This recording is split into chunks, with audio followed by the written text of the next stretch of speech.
Je suis d'accord avec ce qu'elle énonce, mais je veux parler de l'exemple que tu as cité tout à l'heure, de quelqu'un qui vit en Europe et tout.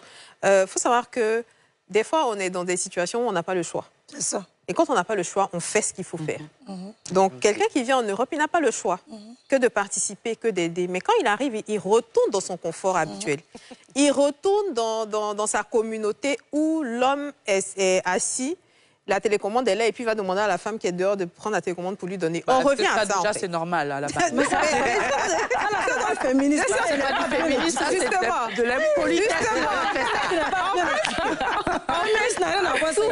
Souvent, prêter l'oreille aux gens pour demander tu veux te marier pourquoi aux hommes. Exactement. Ils vont vous dire pourquoi ils ont envie de quelqu'un pour leur faire le ménage. Et même aux femmes aussi. Pour lui faire à manger, etc. Et quand tu demandes aux femmes, elle a envie d'avoir quelqu'un qui va lui donner de l'argent, qui sera financièrement présent, en fait.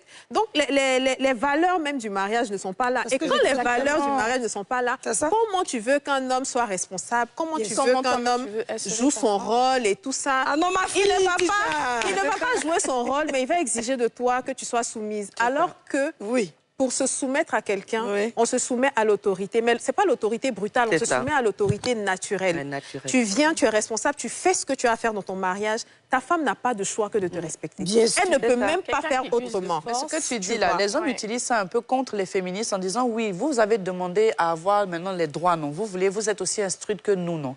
Donc maintenant, là, assumez aussi que nous, quelque part, pour certains hommes en tout cas, qui se déchargent de certaines de leurs responsabilités, puisque les femmes féministes ont lutté pour leurs droits, lutté pour avoir l'égalité.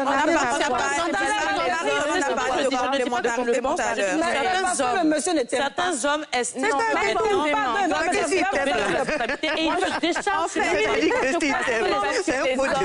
Il y a un proverbe qui dit quand un homme ne t'aime plus, il met ça sur le féminisme. Exactement. Il met ça sur le féminisme. C'est encore, tu vois, c'est comme ça. Quand quelqu'un, il est toi, il est dans Tchouria, il n'y a pas de Tchouria, il ne sait pas comment il va faire pour manger. C'est toi, tu lui donnes tout. Il est quoi, le jour, il va voir clair, il va mettre ça sur le féminisme. Tu te joues à la Django. Non? Mais il y a beaucoup d'hommes, même déjà dès la base, qui n'assument pas leurs responsabilités. Ils estiment que c'est à cause des féministes. Un homme qui t'aime, même s'il a 12 ans. C'est ça, il va un homme faire. qui t'aime, là, si Dieu va avoir 45 ans, il n'a qu'à avoir 37 ans, il va payer le loyer, il va payer, il va tout